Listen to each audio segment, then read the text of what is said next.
In every home, it was rare to have a sink.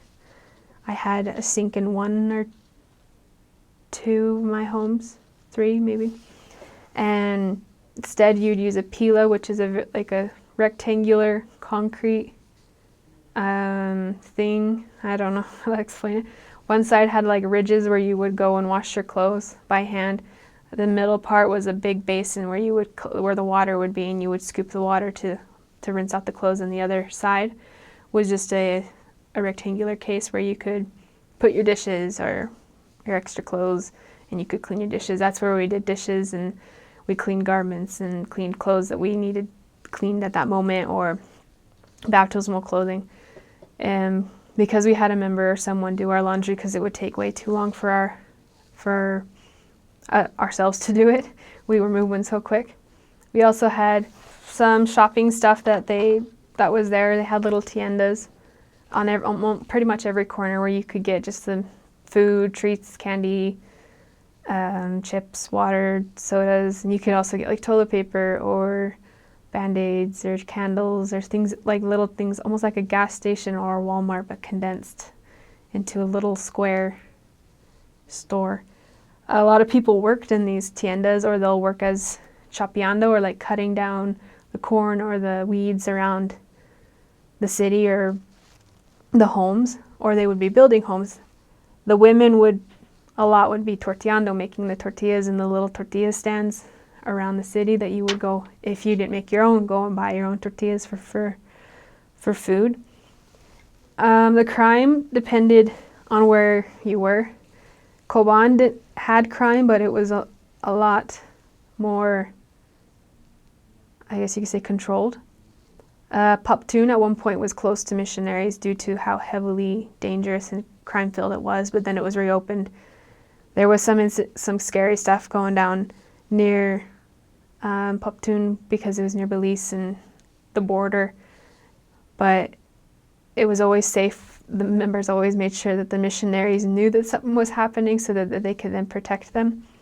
Things to do, there's always some fun little shops they have with Mundo de Tres. It's kind of like their version of a dollar store that you could go in there and look at little knickknacks and things, and also like homey stuff that you would need, like cups or stuff. But that would be only 3 quetzales.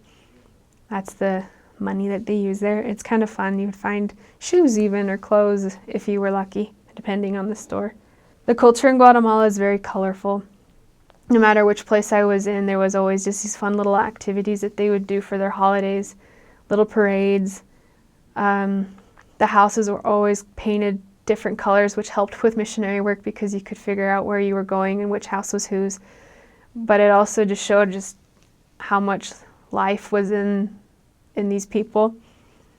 Some of the traditions that I really liked was that when you were going to go to a door, if it had a door, of course you would knock, but you would yell buenas or buenas tardes or buenos dias just to get their attention, because sometimes you wouldn't even knock. If they had a buzzer, you would hit the buzzer, of course, but if they didn't have a door, just like we do here in the States where you walk up and knock, they had a big patio with a fence or some sort of metal fencing to protect for safety reasons, that you would then yell very loudly to get their attention, buenas, or it's basically say, hey, hello, are you here, kind of thing, to get to see if they're there.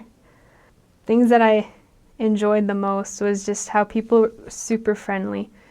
You would come into a room, everybody would greet each other. The women would give a kiss on the cheek, the men would give a handshake, and you would talk with them and, of course, enjoy their company. But when you left, you would do the same thing. The woman would give a kiss on the cheek and the men would handshake. And they were just so friendly and very willing to be kind to other people. Like, we would walk into strangers' houses as investigators, asking if they would like to listen to our message and say, oh, would you like a drink of juice or food? Or they would give everything and anything, no matter how poor or how well off they were. It was amazing.